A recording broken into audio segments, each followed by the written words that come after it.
Good morning and welcome to the Bus Stop Banter. It's chemo day, which means how many more do I have after today? One. Heck yeah. So the topic we're going to talk about today is how to share bad news with your kids. So we thought that this would be a good day to talk about, when you have bad news, how do you deliver that to your kids? How do you work with them to better understand what you're going through? So in this situation, we're talking when I was diagnosed with cancer again, what did we do? How did we share the news with the boys? And how did we grow and learn from it? So when we got the phone call, or when I got the phone call that the cancer was back, I immediately left work. Jason immediately left work, and we both came home. We talked a little bit before, and then we went and pulled the kids from school. So talk to me about when we both showed up at school. Like, what were you thinking? Well, it's weird because that's never happened, and I was scared. Yeah. So instead of letting them finish the day off of school, we wanted to pull them out so we could have a well-educated, well-discussed conversation. Like, what the diagnosis meant. At that time, we didn't know the extent of the cancer. We didn't know that it was, HER2 positive. We didn't know that it was in 5 spots. We just knew the cancer was back, and it was the same kind of cancer. So I've gotten a little bit of pushback on this through the last year and a half because I've been pretty open with my cancer diagnosis. The boys have been very involved in the cancer journey as well. So talk to me about what you've done this year to help me to better understand, etc. I always have been getting up earlier. Not really lately for some reason, but Because you play baseball 7 days a week. Well, yeah, I do more stuff, over the weekend when my dad's at work. Mm-hmm.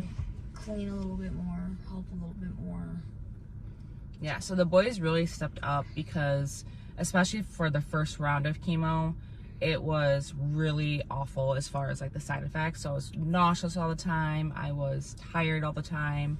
And so Braxton kind of took it upon himself to start getting up earlier, and he would go downstairs, he'd let the dogs out, he'd feed the dogs, he would start the coffee for us, really try to help get the day started so that the mornings that it was really hard for me to wake up where I didn't feel good, he made it a little bit easier.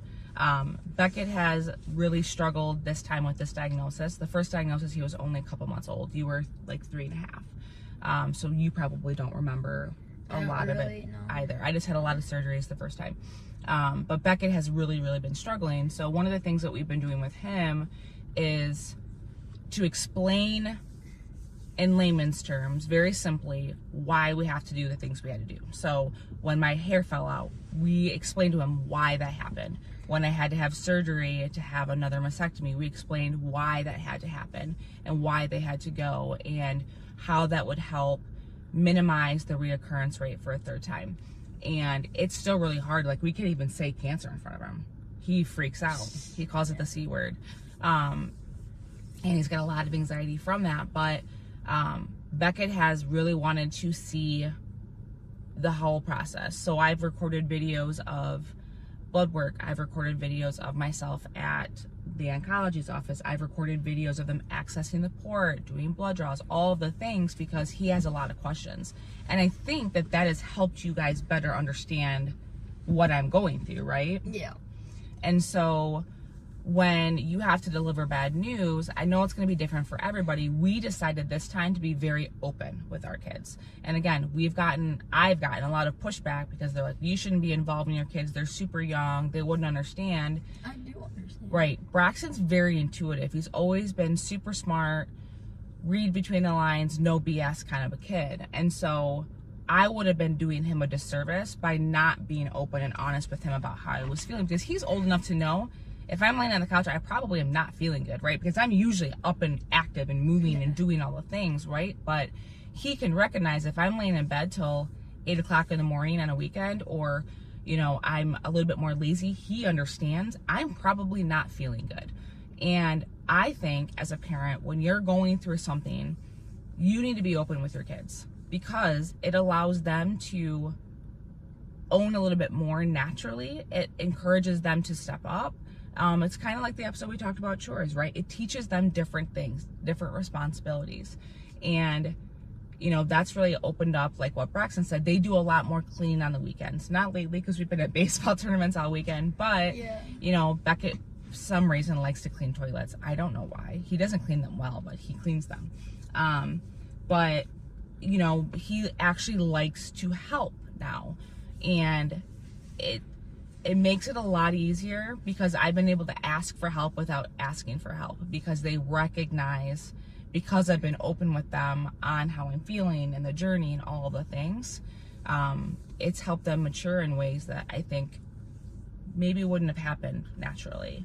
How do you feel like me being open and your dad being open has helped you better understand this diagnosis this time around? Your hair is better than mine. I mean, my goodness, I had to put gel in my hair this morning. It's sticking up so much. You're fine. Okay, can you answer the question? Our people are waiting. Want me to ask it again? Sure.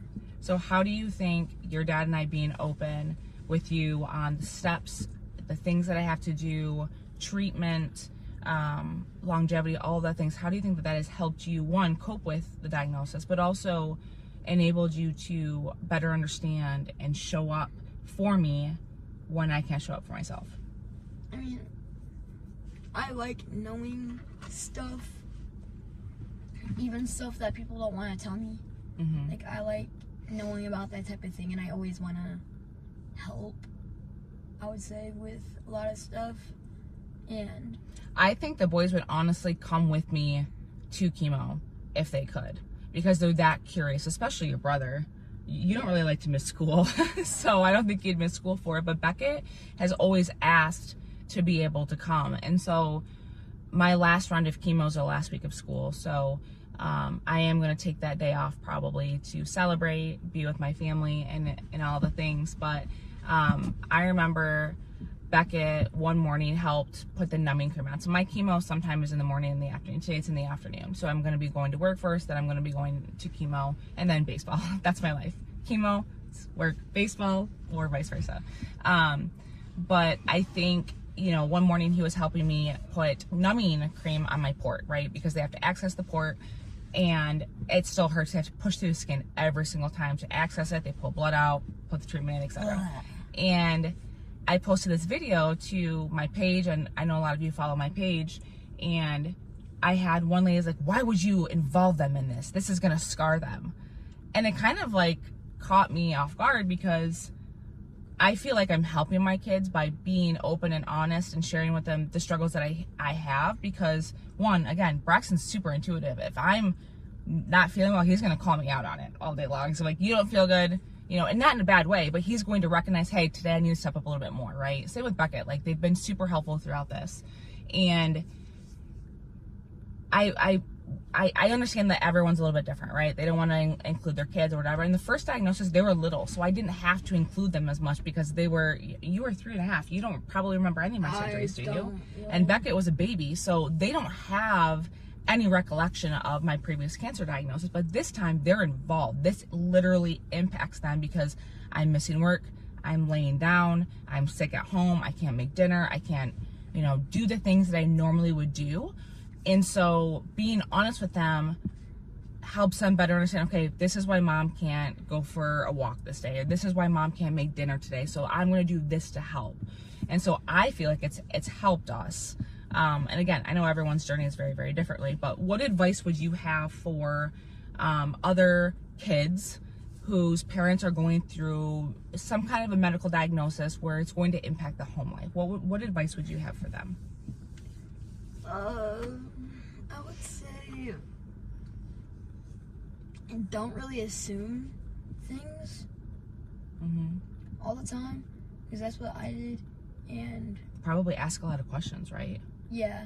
Because you guys have asked a lot of questions, like, okay, if you do this treatment, what does that mean? What does this treatment, how does this treatment help you, like, make you feel like? And so you guys just had a really good understanding of how my cancer diagnosis and my treatment was going to impact your home life. Yeah. Right? And like at first it was really, really hard because we were trying to find what our routine would be moving forward, you know, between baseball and basketball and cross country and choir concerts and like all the things, right? Like there's so many moving pieces when you're a mom that's working full time, that is helping coach, because I helped coach you last year. You're doing all of these other things to make sure that everything runs smoothly. And there were a lot of days I felt like I was losing, right? Like I couldn't keep up.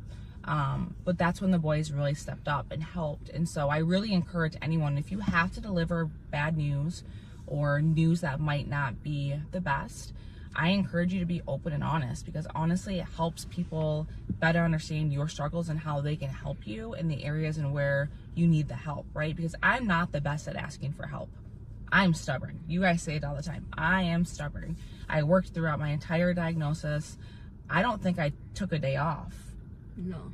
I think that there was, you know, the first 6 rounds of chemo, I would work remote for the day. But even now, when my chemo is only a couple hours, I go to work, I go to chemo, I work through chemo, and I come home. Or I do chemo, I go to work, and then I go home. So we just encourage you to be open and honest. Encourage your kids to ask questions. Get them involved if you feel comfortable, if they feel comfortable. My kids wanted to see the videos. They wanted to see the things so they could better understand what I was going through, right? Yeah. Is there anything else you'd like to add? Dude, I remember like the first couple of weeks or like the month when I had to just sit there like at the daycare or whatever before school. I remember going into the bathroom and just bawling for like... When I was first diagnosed again? Yeah, for just like 10 minutes straight. Why? Because... You were just worried about me. And I mean, yeah. I think Beckett, we're going to probably get him into therapy because he understands that the cancer is gone at this point, but a reoccurrence is still, it's a probability. What is this? Like, it's like quotations, like, I don't know. So whatever. is it not? No, it's gone. But here's the thing, okay? When they say cancer is gone, it's not really gone, right? There's no evidence of the disease, but anything can activate cancer cells. So the cancer could come back at any point, right? And so when you say no evidence of disease, cancer's gone, but it can come back. So your brother is worried I'm gonna die. So I just gotta work with him on that. But anyways, that's what we have. It's kind of a heavy episode, but again, if you have someone that's sick or going through something, we really encourage you to have open, honest conversations, allow them to ask questions, get involved in whatever capacity you feel comfortable. Anything else? All right. We hope you guys all have a great day. Only one more round of chemo after today, and then we are done. Have a great day.